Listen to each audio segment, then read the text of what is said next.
وبرکاتہ۔ الحمد للہ رب العالمین والصلاة والسلام علی رسولہ الکریم۔ قل من کان نبیا وآدم بین الماء والطین وعلی آلہ واصحابہ وازواجہ وذریاتہ واہل بیتہ اجمعین، اما بعد، اعوذ باللہ من الشیطان الرجیم، بسم اللہ الرحمن الرحیم۔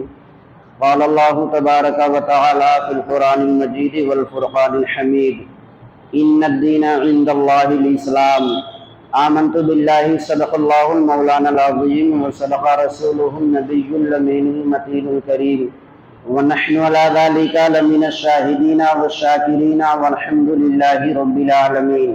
حضرات، خطبہ مسنونہ کے بعد میں نے جس آیت کریمہ کے ٹکڑے کو پڑھنے کا شرف حاصل کیا، آئیے اس کی تفصیل میں جانے سے پہلے ہم اور آپ مل کر نبی اور آل نبی پر ایک مرتبہ درود پاک پڑھیں۔ اللہم صلی علی سیدنا و شفیعنا و حبیبنا مولانا محمد بارک وسلم، صلو علیہ صلاۃ و سلام علیک یا رسول اللہ صلی اللہ تعالی علیہ وسلم۔ اللہ جل شانہ کلام مقدس پارہ نمبر 3 پیج نمبر 12 ارشاد فرماتا ہے، ان الدین عند اللہ الاسلام، بے شک میرے نزدیک سب سے اچھا دین اسلام ہے۔ ہم اور آپ بڑے خوش نصیب ہیں کہ ہمیں اور آپ کو اللہ تبارک و تعالیٰ نے سب سے بڑا اس کا احسان یہ ہے کہ ہمیں اور آپ کو اللہ رب العزت نے انسان بنایا، اور انسان بنا کر کے ہمارا اور آپ کا تذکرہ کلام مقدس کے اندر کیا۔ رب العزت نے فرمایا، لقد خلقنا الانسان فی احسن تقویم، ہم نے انسان کو اچھی شکل و صورت میں پیدا کیا۔ اس کے بعد انسان بنا کر کے وہ تو ہر ایک شے پر قادر تھا، اگر چاہتا تو ہمیں کسی بھی دھرم کے اندر پیدا کر سکتا تھا۔ وہ تو ہر ایک شے پر قادر تھا، اگر چاہتا تو ہمارے ہاتھ پاؤں کی کمزوری بھی وہ بنا سکتا تھا، لیکن اللہ رب العزت نے ہمارے اعضاء کو سلامت کر کے لقد خلقنا الانسان فی احسن تقویم پر عمل کر کے ہمیں بنایا۔ اس کے بعد پھر اللہ رب العزت کی رحمت کا دروازہ کھلتا ہے۔ اللہ تبارک و تعالیٰ نے پھر ارشاد فرمایا، ہم نے تمہیں انسان بنایا ہے۔ اسی دنیا کے اندر طرح طرح کے انسان ہیں، طرح طرح کے لوگ ہیں، اور طرح طرح کے دھرم والے لوگ ہیں، طرح طرح کے مذاہب کے لوگ ہیں، لیکن ہم نے جو تمہیں دھرم دیا، جو تمہیں مذہب دیا، وہ کوئی ایسا ویسا مذہب نہیں دیا ہے، بلکہ مذہب اسلام دیا ہے۔ اور پھر اس مذہب کا بھی قرآن مقدس کے اندر ذکر کیا، ان الدین عند اللہ الاسلام، بے شک تمہیں جو میں نے مذہب دیا، جو دھرم دیا ہے، جو اسلام دیا ہے، وہ دین اسلام ہے، میرا پسندیدہ دھرم ہے۔ اس کے بعد پھر اللہ تبارک و تعالیٰ کے یہاں ہم نے اور آپ نے گزارش کی، مولا تیرا کرم ہے، احسان ہے، تو نے اشرف المخلوقات سب سے اچھی مخلوق ہمیں بنایا، اس کے بعد مذہب اسلام میں بھی دیا۔ اے میرے مولا پھر ہمیں اور کیا چاہیے؟ اللہ تبارک و تعالیٰ نے پھر ارشاد فرمایا، میرے بندے مذہب اسلام کو تم نے قبول کر لیا، صرف اتنا ہی نہیں بلکہ آگے پھر اللہ رب العزت نے ارشاد فرمایا، کنتم خیر امۃ اخرجت للناس، تم مذہب اسلام میں بھی آ گئے ہو، کنتم خیر امۃ اخرجت للناس، اور تم میرے محبوب کی بہترین امت میں شامل ہو، بہترین امت ہو۔ اچھا، یہ 3 چیزیں تو اللہ رب العزت کا حکم ہے۔ سب سے پہلی چیز کہ ہمیں اور آپ کو انسان بنایا، قرآن کے اندر فرمایا، لقد خلقنا الانسان فی احسن تقویم، ہم نے انسان کو اچھی شکل و صورت میں پیدا کیا، یہ اللہ کا قول ہے۔ دوسرا، ہمیں مذہب دیا، اس مذہب کا بھی قرآن کے اندر ذکر کر دیا، ان الدین عند اللہ الاسلام۔ تیسرا، ہمیں نبی کا امتی بنایا، اس امتی ہونے کا بھی قرآن کے اندر ذکر کر دیا، کنتم خیر امۃ اخرجت للناس۔ یہ تو رہا اللہ تبارک و تعالیٰ کا قول، اللہ رب العزت کا فرمان۔ لیکن اسی اینگل سے آئیے ہم نبی کریم صلی اللہ علیہ وسلم کے حدیث پاک کو بھی دیکھتے ہیں، کیا اللہ تبارک و تعالیٰ کا صرف احسان بھی ہے، یا جس نبی کا ہم اور آپ کلمہ پڑھتے ہیں اس نبی نے بھی ہمارے بارے میں کچھ فرمایا ہے؟ تو جب اللہ تبارک و تعالیٰ کے سب سے پہلے احکام پر ہم عمل نظر ڈالتے ہیں، جسے اللہ تبارک و تعالیٰ نے ہمیں انسان بنا کر کے فرمایا، اللہ کے نبی کی حدیث پاک کہتی ہے، اے لوگوں تمہیں اللہ تبارک و تعالیٰ نے اشرف المخلوقات بنایا ہے، تمام مخلوق میں سب سے اچھی مخلوق بنایا ہے۔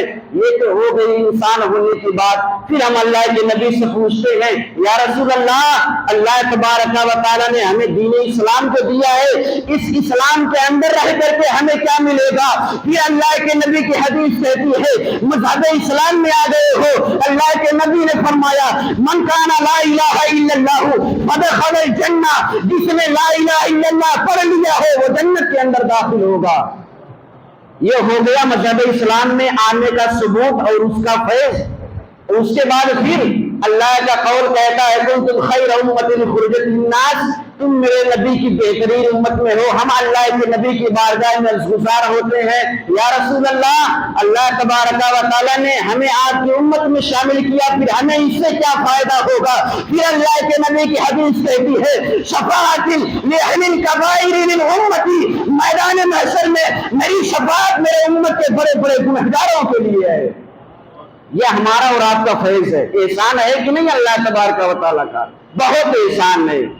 سب سے پہلے ہم نظر ڈالیں مذہب اسلام پر، جس اسلام کو ہم مانتے ہیں، جس دھرم کو ہم مانتے ہیں، جس مذہب اسلام کے اندر رہ کر کے ہماری پہچان بنی، جس مذہب اسلام کے ذریعے سے ہمیں پہچانا جاتا ہے، جس مذہب اسلام کے ذریعے سے ہمیں لوگ جانتے ہیں، پہلے ہم اس مذہب اسلام پر نظر ڈالیں۔ اے مذہب اسلام ذرا تو یہ بتا، تجھے یہاں آنے کے لیے ہندوستان کے اندر، پاکستان کے اندر، آسٹریلیا کے اندر، افریقہ کے اندر، امریکہ کے اندر کیا کسی چیز کا بھی سامنا کرنا پڑا؟ کیا کسی مصیبت کا سامنا کرنا پڑا؟ یہ مذہب اسلام کہتا ہے اے اللہ کے بندے، جب میں نے مکے میں تم جنم لیا ہے نبی آخر الزماں کے ذریعے، تب بھی مجھے مصیبتوں کا سامنا کرنا پڑا ہے۔ پھر ہم نبی سے پوچھتے ہیں یا رسول اللہ، آپ تو اسلام کے بانی ہیں، آپ یہ بتائیں اسلام کو لانے کے بعد آپ کو کون کون سی مصیبتوں کو اٹھانا پڑا؟ اللہ کے نبی کا کیریکٹر بتاتا ہے، اللہ کے نبی کی ہسٹری بتاتی ہے۔ اے میرے امت یہ سنو، جب یہ مذہب اسلام مکے سے چلا ہے، اسی مذہب کو پھیلانے کے لیے، اسی اسلام کو پھیلانے کے لیے آج ہم نے اور آپ نے اسلام کی کچھ اہمیت نہیں سمجھی، لیکن اللہ کے نبی فرماتے ہیں اے میرے امتی، آج تو چائے کے چستی کے ذریعے سے اسلام کے کیریکٹر پر داغ لگاتا ہے، آج تیرے لباس کے ذریعے سے اسلام کے کیریکٹر پر داغ لگتے ہیں، آج تیری زبان کے ذریعے سے اسلام کے کیریکٹر پر داغ لگتے ہیں، آج تیری زبان کے ذریعے سے اسلام کے کیریکٹر پر انگلی اٹھتی ہے، آج تیرے آنکھوں کے ذریعے سے اسلام کے کیریکٹر پر لوگ انگلیاں اٹھاتے ہیں۔ اللہ کے نبی فرماتے ہیں یہی مذہب اسلام تھا، جسے پھیلانے کے لیے اللہ کے نبی نے طائف میں کبھی پتھر کھائے ہیں، یہی مذہب اسلام ہے جسے پھیلانے کے لیے اللہ کے نبی نے پیٹ پر پتھر بھی باندھا ہے، یہی مذہب اسلام ہے جسے پھیلانے کے لیے اللہ کے نبی نے گالیاں بھی سنی ہے، یہی مذہب اسلام ہے جسے پھیلانے کے لیے اللہ کے نبی کو پاگل و مجنون بھی کہا گیا، یہی مذہب اسلام ہے۔ صرف یہی تک نہیں، اسی مذہب اسلام کو پھیلانے کے لیے آمینہ کے نام نے چمکتے چاند کو دو ٹکڑے کیا ہے، اسی مذہب اسلام کو پھیلانے کے لیے آمینہ کے نام نے بے زبان سے بے پتھروں سے اللہ کے نبی نے کلمہ بھی پڑھایا ہے، اسی اسلام کو پھیلانے کے لیے اللہ کے نبی فرماتے ہیں جب یہ مکے میں تھا اس پر ظلم و ستم ہونے لگے، جب یہ مدینے میں آیا اس پر ظلم و ستم ہوتے رہے، جب یہ ہندوستان میں آیا ظلم و ستم ہوتے رہے، جب پاکستان میں آیا ظلم و ستم ہوتے رہے، جب پوری دنیا میں پھیلا ظلم و ستم ہوتے رہے۔ یہی مذہب اسلام ہے جس کی اہمیت کو ہم کچھ نہیں سمجھتے۔ اسی اسلام کو پھیلانے کے لیے آمینہ کے لال نے کون کون سی مصیبتوں کو اٹھایا ہے۔ اچھا مذہب اسلام ہم تک پہنچ گیا، مذہب اسلام مکے سے نکلا، نبی ہجرت کر کے اسی اسلام کے لیے مکے کی جہاں نبی کی پیدائش ہوئی اپنا گھر مکان بھی چھوڑا ہے، ہجرت کر کے جب مدینے آئے، پھر وہاں سے جب اسلام چلا ایک دن وہ آیا جب یہی مذہب اسلام کوفے کی سرزمین پر پہنچا جسے ہم کربلا کہتے ہیں۔ اسی مذہب اسلام کو پھیلانے کے لیے اللہ کے نبی نے کون کون سی پریشانیوں کو اٹھایا، اسی مذہب اسلام کو پھیلانے کے لیے جس اسلام کے اندر رہ کر کے آج ہم بے حیائی کو اپنے گلے لگا رہے ہیں، جس اسلام کے اندر رہ کر کے آج شراب ہمارے لبوں تک آ گئی ہے، جس اسلام کے اندر رہ کر کے آج ہم چلتے پھرتے لوگوں کو گالیاں دیتے ہیں، جس اسلام کے اندر رہ کر کے آج ہمارے آنکھوں سے بے حیائی ہو رہی ہے، جس اسلام کے اندر رہ کر کے ہماری زبانوں سے بے حیائی ہوتی ہے، اس اسلام کو پھیلانے کے لیے آمنہ کے لال نے بڑی قربانیاں دی ہیں، اس اسلام کو پھیلانے کے لیے آمنہ کے لال نے بڑی پریشانی اٹھائی ہے۔ جب یہ اسلام مکے سے نکلا مدینے پہنچا، اور مدینے سے نکل کر کے جب یہی مذہب اسلام کوفے میں پہنچا نا کربلا کی سرزمین پر، تو وہاں آپ کے نواسے حضرت امام حسین نے کہا، اے نانا مجھے معلوم ہے آپ نے اس اسلام کو پھیلانے کے لیے کون کون سی قربانی دی ہے۔ دوستو پھیلانے کی بات اور ہے اور بچانے کی بات اور ہوتی ہے۔ دولت کما لینا اور ہے، لیکن دولت کو بچا لینا اور ہے۔ علم حاصل کر لینا اور ہے، علم پر عمل کر لینا اور ہے۔ نماز پڑھ لینا اور ہے، نماز کے تقوی کو باقی رکھ لینا اور ہے۔ روزہ رکھ لینا اور ہے، روزے کی عزت کر لینا اور ہے۔ حج کرنا، طواف کرنا اور ہے، کعبے کی عزت کرنا اور ہے۔ اسلام کو پھیلانا اور ہے، اسلام کو بچانا اور ہے۔ امام حسین نے فرمایا، نانا مجھے معلوم ہے آپ نے اس اسلام کو پھیلانے کے لیے بڑی قربانی دی ہے۔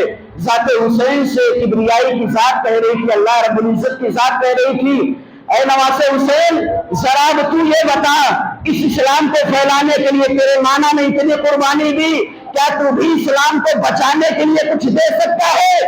میرے امام نے فرمایا تھا، مولا اگر میرے نانا اسلام کو پھیلانے کے لیے پیٹ پر پتھر باندھ سکتے ہیں تو نانا کا نواسا اسلام کو پھیلانے کے لیے کربلا کی سرزمین پر 3 دن بھوکا اور پیاسا بھی رہ سکتا ہے۔ نماز نبی نے کہا تھا، اے میرے مولا اگر میرا نانا طائف کے میدان میں اسلام پھیلانے کے لیے پتھر کھا سکتا ہے تو یہاں حسین اسلام بچانے کے لیے اپنے جسم پر 72 تیر دکھا سکتا ہے۔ نماز نبی نے کہا تھا، اے میرے مولا اگر نانا نے اتنی قربانی دی ہے تو لے، اسلام کو پھیلانے کے لیے نانا نے قربانی دیا، اسلام کو بچانے کے لیے نواسا قربانی دیتا ہے۔ میرے امام حسین نے علی اصغر کو دے دیا، میرے امام نے علی اکبر کو دے دیا، میرے امام نے جوان قاسم کو دے دیا، میرے امام نے عباس علمبردار کو دے دیا، میرے امام نے اونو محمد کو دے دیا، میرے امام نے جعفر سیار کو دے دیا، میرے امام نے تمام لوگوں کو اہل بیت طاہر کو دے دیا۔ اے میرے مولا نے اگر اسلام پھیلانے کے لیے قربانی کی ضرورت ہے تو اسلام بچانے کے لیے بھی قربانی کی ضرورت ہے۔ میرے امام نے وہ کیریکٹر نبھایا کربلا کے اندر، اور آج ہم اسلام کو کچھ نہیں سمجھ رہے، کچھ نہیں، بس اذان ہو گئی نماز پڑھنے سے مطلب، مسجد سے باہر نکلنے کے بعد پھر وہی کیریکٹر ہمارا۔ رمضان کا ایک مہینہ آیا، رمضان کے روزے رکھنے سے مطلب، عید کی نماز ہو گئی پھر اسی پرانے کیریکٹر میں ہم چلے آتے ہیں۔ حج کرنے گیا، حاجی کا لیبل لگ گیا جسم پر، اس سے مطلب حج کر کے واپس آیا پھر وہی لوگوں کی زمین ٹھگنا شروع، پھر وہی لوگوں کو گالیاں دینا شروع، پھر وہی لوگوں کو ستانے والا کیریکٹر شروع۔ آج ہم اسلام کو کچھ نہیں سمجھ رہے ہیں، اس وجہ سے نہیں سمجھ رہے ہیں کہ اسلام کے اندر ہمارا کچھ لگا نہیں، کچھ نہیں دیا ہم نے اسلام کے لیے۔ اگر کچھ قربان کیا ہوتا، اگر اس اسلام کے لیے کہیں ہمیں بھی پتھر مارے گئے ہوتے تو ہمیں سمجھ نہیں آتا اسلام کیا ہے۔ اگر اس اسلام کو بچانے کے لیے کہیں ہمیں بھی 2-4 دن بھوکے رہنا پڑتا تو ہمیں سمجھ نہیں آتا اسلام کیا ہے۔ اگر اس اسلام کو لے کر کے لوگ ہمیں گالیاں دیتے ہمارے منہ پر تب ہمیں سمجھ نہیں آتا اسلام کیا ہے۔ ہمیں تو اسلام کے لیے کچھ نہیں دیا، بل مسلمان کے گھر میں پیدا ہو گئے، کسی نے اذان دے دیا، بڑے ہو گئے، داڑھی رکھ لیا، سر پہ ٹوپی رکھ لیا، اسی کا نام اسلام ہے؟ نہیں، اس کا نام اسلام نہیں۔ اسلام جسے کہتے ہیں، سب سے پہلے اگر اسلام کو سمجھنا ہے تو ہمیں کربلا سمجھنا ہوگا، کیونکہ کربلا وہ سرزمین ہے جہاں آدم کی آدمیت بھی ہے، ابراہیم کی خلیت بھی ہے، اسماعیل کا ذبیح ہونا بھی ہے، موسیٰ کا تکلم بھی ہے، عیسیٰ کا جمال بھی ہے، نبی کا حسن بھی ہے، ذات کبریائی بھی ہے۔ اگر ہمیں سمجھنا اسلام کو تو سب سے پہلے ہمیں کربلا سمجھنا ہوگا۔ کربلا اگر ہم نے سمجھ لیا تو سمجھ لو ہم مذہب اسلام سمجھ گئے۔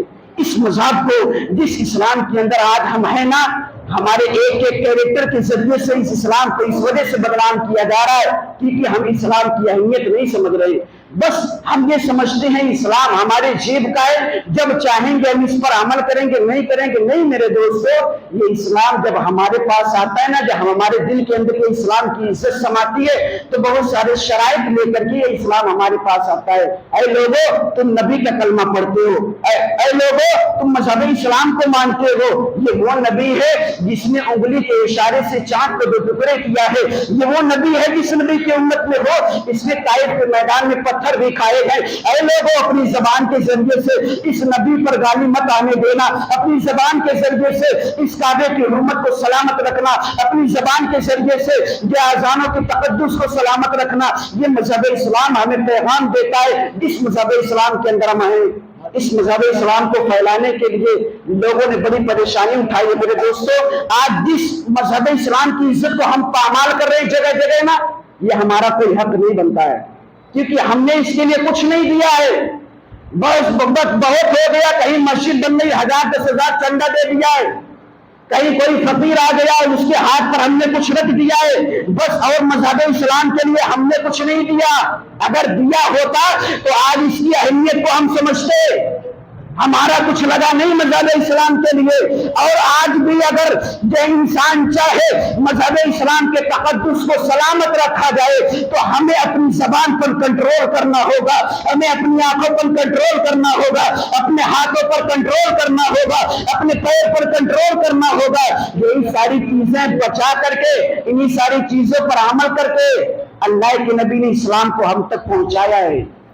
اگر اسی طریقے سے اپنی مرضی جیسے آج ہم کر رہے ہیں نا، اگر اسی طریقے سے صحابہ بھی کیے ہوتے تو آج اسلام ہم تک نہیں پہنچتا۔ صحابہ نے بڑی قربانیاں دی اس اسلام کو ہم تک پہنچنے کے لیے، اور آج ہم سمجھتے نہیں صحابی کیا چیز ہے، آج ہم سمجھتے نہیں اللہ کے نبی کی ذات کیا ہے۔ ہمیں بہت ضروری ہے، بڑی اہمیت، ہمیں اس چیز کو اپنے دل کے اندر بسانا ہے۔ مذہب اسلام، جس اسلام کو ہم اور آپ مانتے ہیں نا، یہ بڑا پاکیزہ مذہب ہے، بڑا پاکیزہ دھرم ہے۔ یہ مذہب جس کے بارے میں قرآن کہتا ہے ان الدین عند اللہ الاسلام، بے شک میرے نزدیک سب سے اچھا مذہب اسلام ہے، اور ہم اور آپ اس اسلام کے اندر آتے ہیں۔ ہم نے اور آپ نے اس اسلام کو مانا ہے، اس اسلام کا کلمہ لا الہ الا اللہ محمد رسول اللہ ہم نے پڑھا ہے، تو ہمارا یہ فریضہ نہیں بنتا کہ اس اسلام کی عزت کو سلامت رکھیں؟ کس نے حق دیا ہمیں اسلام کی عزت پر ددیاں اڑانے کے لیے؟ کس نے ہمیں یہ حق دیا اسلام کی عزت پر کیچڑ اچھالنے کے لیے؟ کچھ نہیں لگا تمہارا، اس وجہ سے آج اسلام پر جگہ جگہ تم کیچڑ اچھال رہے ہو۔ ارے اس نبی سے پوچھو جس نبی نے اس اسلام کو پھیلانے کے لیے ایک مرتبہ جبریل علیہ السلام آئے تھے نبی کی بارگاہ میں، میرے نبی ایک زانو پر اپنے بیٹے قاسم کو لے کے بیٹھے تھے، ایک زانو پر اپنے نواسے حسین کو لے کے بیٹھے تھے۔ حضرت جبریل نے فرمایا یا رسول اللہ، اللہ تبارک و تعالی آپ سے ان 2 شہزادوں میں سے ایک شہزادے کو طلب کرتا ہے۔ تو اللہ کے نبی نے، آج ہم 10 روپے دے رہے ہیں اسلام کے نام پر تو ہمیں اتنی تڑپ ہوتی ہے نا، اگر 100 روپے کہیں مسجد کے اندر دینے پڑ جائیں تو ہمارے دل کے اندر اتنی تڑپ ہو جاتی ہے، جیب سے 100 روپے چلے گئے۔ یہ ہمارے دل کے اندر اسلام کی اہمیت ہے۔ جب مسجدوں کے اندر اللہ کے نام پر دینے کی باری آتی ہے تو ہمارے جیب سے پیسے تک نہیں نکلتے۔ اس اسلام کے لیے ہم خون کہاں سے دیں گے؟ اس اسلام کے لیے ہم گردنیں کہاں سے کٹا سکتے ہیں؟ نہیں کٹا سکتے۔ اللہ کے نبی سے جبریل علیہ السلام نے فرمایا یا رسول اللہ، اللہ تبارک و تعالیٰ نے آپ کے 2 شہزادوں میں سے ایک شہزادے کو اسلام کے نام پر مخاطب کیا ہے، طلب کیا ہے۔ اللہ کے نبی نے اپنے نواسے نہیں بلکہ اپنے جگر کے ٹکڑے حضرت قاسم کو جبریل کے حوالے کر دیا تھا۔ یہ اسلام ہے۔ آج ہمارے دلوں کے اندر اسلام کی وہ اہمیت نہیں رہی۔ ارے ہم نے تو اسلام کی عزت کو چائے کی چستی پر بیچ دیا، ہم نے تو اسلام کی عزت پر 100-200 روپے پا کر کے بیچ دیا، ہم نے اس اسلام کی عزت کو اپنے لباس کے ذریعے سے بیچ ڈالا، ہم نے اس اسلام کی عزت کو اپنے چہرے کے ذریعے سے بیچ ڈالا۔ ہمارے پاس کچھ اہمیت نہیں رہی اسلام کی۔ دوستو، ہمیں سمجھنا ہوگا کہ اسلام کیا چیز ہے، اور صرف یہی نظر نہیں رکھو کہ 72 لوگ شہید ہوئے، یہ نظر رکھو کیوں شہید ہوئے۔ اگر یہ چیز سمجھ میں آ جائے گی تو ایک دم پورا کربلا سمجھ میں آ جائے گا کہ امام حسین نے 72 لوگوں کو کربلا میں کیوں شہید کرایا، کیوں کرایا یہ تو صحیح ہے، لیکن کیوں کرایا اس پر بھی غور کرنے کی ضرورت ہے۔ ان الدین عند اللہ الاسلام، بے شک اللہ کے نزدیک سب سے اچھا، سب سے پاک، سب سے پاکیزہ مذہب اسلام ہے، جس مذہب اسلام کے اندر ہم اور آپ آج زندگی بسر کر رہے ہیں۔ ہمارا اور آپ کا یہ فریضہ بنتا ہے کہ اس اسلام کی عزت و آبرو کو ہم اور آپ اپنے ذریعے سے سلامت رکھنے کی اللہ تبارک و تعالی ہمیں اور آپ کو توفیق عطا فرمائے۔ اس مذہب کے اندر، اس مذہب کو جو پامال مت کرو، بڑا پاکیزہ مذہب یہ جس اینگل سے ہم تک پہنچا ہے نا، کاش اگر ایک رات بیٹھ کر کے اس مذہب کے بارے میں بھی سوچ لو تو آج یہ بے حیائیاں ہم سے نہیں ہوں گی، آج یہ برائیاں ہمارے بیچ نہیں جنم لیں گی۔ اگر اس مذہب کے کیریکٹر پر ایک نظر ہم ڈالا کریں، ڈیلی ایک نظر ڈالا کریں کہ اسلام ہم تک کیسے پہنچا۔ رب کی بارگاہ میں دعا ہے مولا کریم میرے کہنے میں، آپ کے سننے میں جو کچھ خطا ہوئی ہو اللہ تبارک و تعالیٰ اسے معاف فرمائے، اور ہم تمام اہل اسلام کو اللہ رب العزت صراط المستقیم پر چلنے کی توفیق و رفیق عطا فرمائے۔ وما توفیقی الا باللہ۔ السلام علیکم ورحمۃ اللہ وبرکاتہ۔